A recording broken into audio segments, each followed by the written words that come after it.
And you drove them around 3 states. No, the IG should be interested in this case. All right. The security situation in the Federal Capital Territory, FCT, Abuja, is putting concerned authorities on their toes, and rightly so. The FCT Minister, Nyesom Wike, has unveiled plans to establish a joint security outfit aimed at addressing the escalating insecurity in Abuja. During a media arrangement in Abuja, Wike said the informants arrested by security agents in the FCT are cooperating and providing valuable intelligence. Wow, this FCT thing is getting out of hand. In fact, the truth of the matter is that the fact that they are establishing a joint security outfit should not be a news item at all. The reason is that that should be what should be in existence in every Go state. ahead. For instance, Lagos, Ogun, Oyo, and so on, there must be cooperation among them. Because I remember some years back, we had a robbery incident in my area. My area falls into Ogun State. But all you just need is just a walk. It's just a bridge, an improvised bridge then that divides the two from Ogun and Lagos. So we went to the other, because there's always a police patrol at the other end. We went there, and the policemen told us, they were hearing the gunshots, they were armed, and they told us that no, that is not in their territory. And I was saying, what? In the same Nigeria? It's just a strip of river that divides the two communities from Ogun and Lagos. But they didn't come. And the Ogun one, we couldn't get to them. So this issue of saying that joint outfit and all that, it shouldn't be what they will be talking about. It's the same federal police. So they should cooperate with one another. And Lagos, Abuja, Niger, Kaduna, and Plateau, and the rest that they said they want to do a joint security outfit, it should be something that is already there. There should be there. This context, what they mean by joint security. They will cooperate. Yes, it's still the same thing we are talking about. It should not be what they will be. They will just want to establish now. It's not what they should want to establish now. It is something that should have been in existence before now. Because cross-border robbery is very common. You rob in Lagos, you enter Ogun. You rob in Oyo, you enter Ogun, and all that. You rob in FCT. In fact, when you get to FCT, it will be difficult to know the border post between Lagos, Abuja, and Nasarawa State. So it should be something that is already there, and all they need now to do is to perfect it. I commend the minister, and I commend the other 4 state governors, but this should be what they should quickly make to happen, so that the security situation across the country is not only in Abuja. The security situation across the country is getting alarming. We thought this is a thing of the past, but the way it is skyrocketing again and booming all over the place is becoming something of concern. The government must walk the talk. No, Tony, it's kind of worrisome when this has to do with the Federal Capital Territory and the seat of power, seat of government, seat of power. As they're talking now, the Secretary of State to the United States of America have landed in Abuja. So it's something that it's very important we secure FCT. You must take this thing serious. It shouldn't be a joke. It's not about gathering people and telling them we're going to do this. Me, I believe in action more than anything. I want to see action, not we will do. Nigerians are more interested in deliverables, not, in promises. This didn't start today. The Minister of FCT was in Buhari the other day, and he assured them. And he told them that we should wait for action in days to come.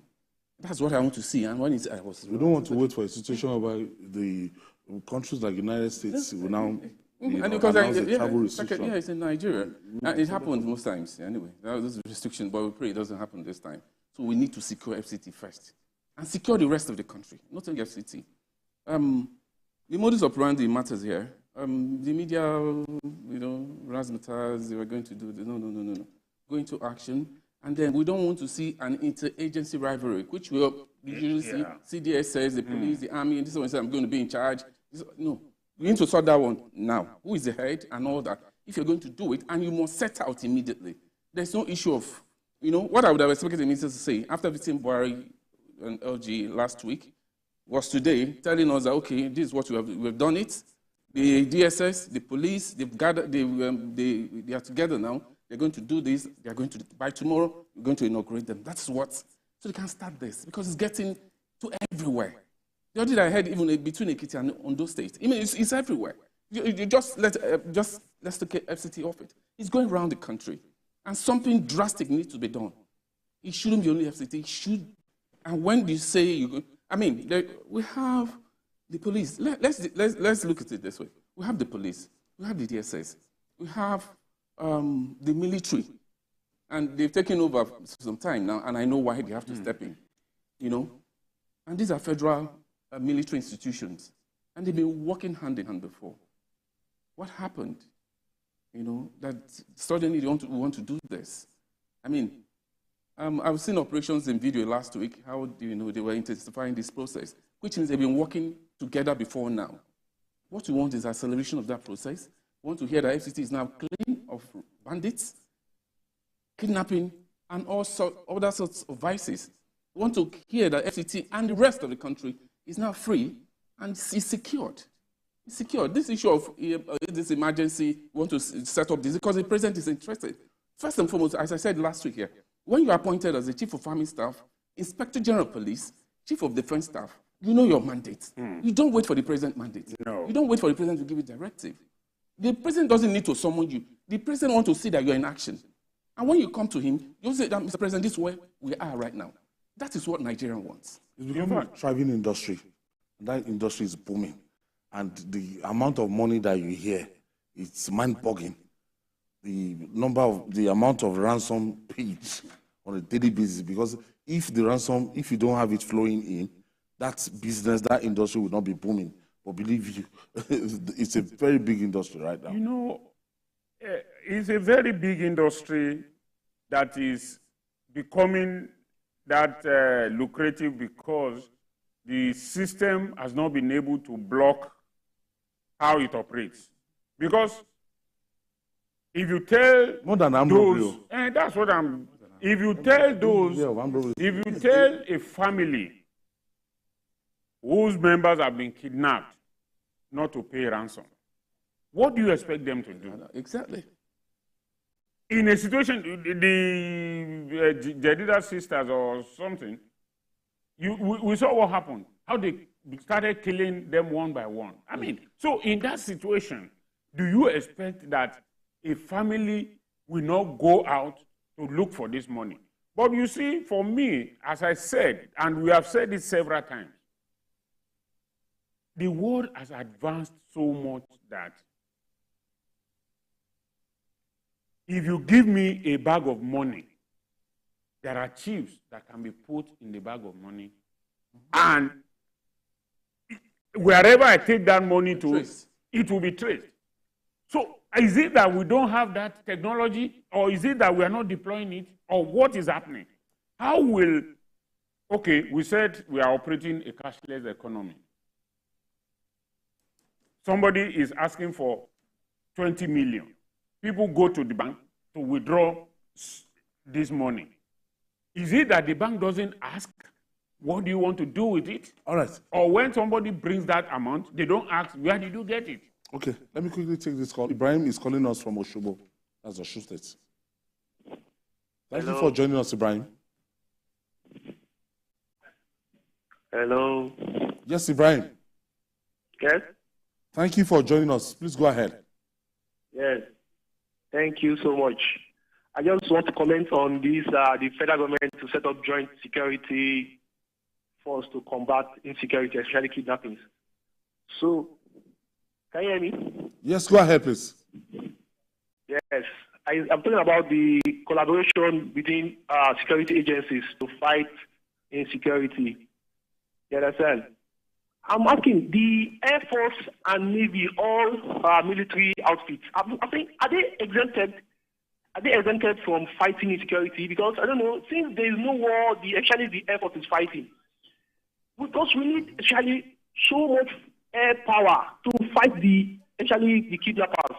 Like the case of the Al-Qadriya family. You understand? The police engage them. So then they kind of overpower them. That time they should have been able to call for backup, you understand?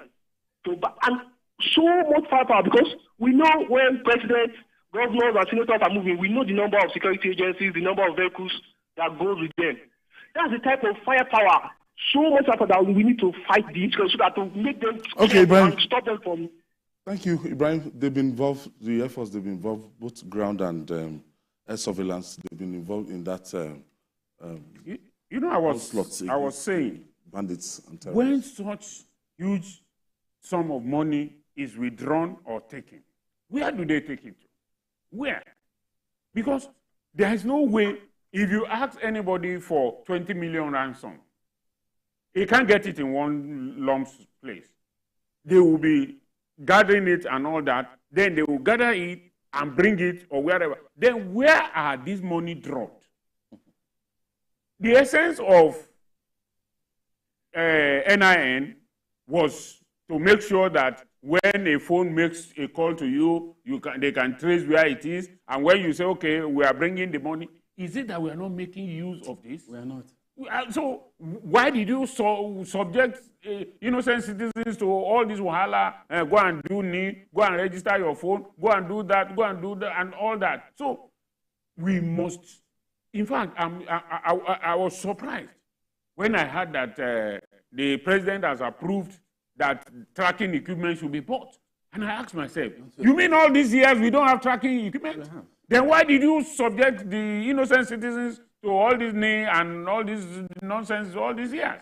Because if you don't have a tracking equipment, how do you do all these things? I mean, we've read in novels, and we've seen it in film, how these things are done. Although we know that film also is, but the truth of the matter is that there is no crime committed under the sun that the criminal will not leave a trace. There is no way. There will be a trace. There will be a way to track. There are always traces. I mean, so is it that, well, I know that as an individual, I may not be able to go to a telecommunication company to say that I want the phone record of so number, the call log. But are the security agencies also hamstrung by that? I don't think so. So there must be a way to make sure that these things don't continue like this. Not there. Okay. The will is. We'll take this break. When we come back, questions. we'll talk more. It's still journalists Hangout.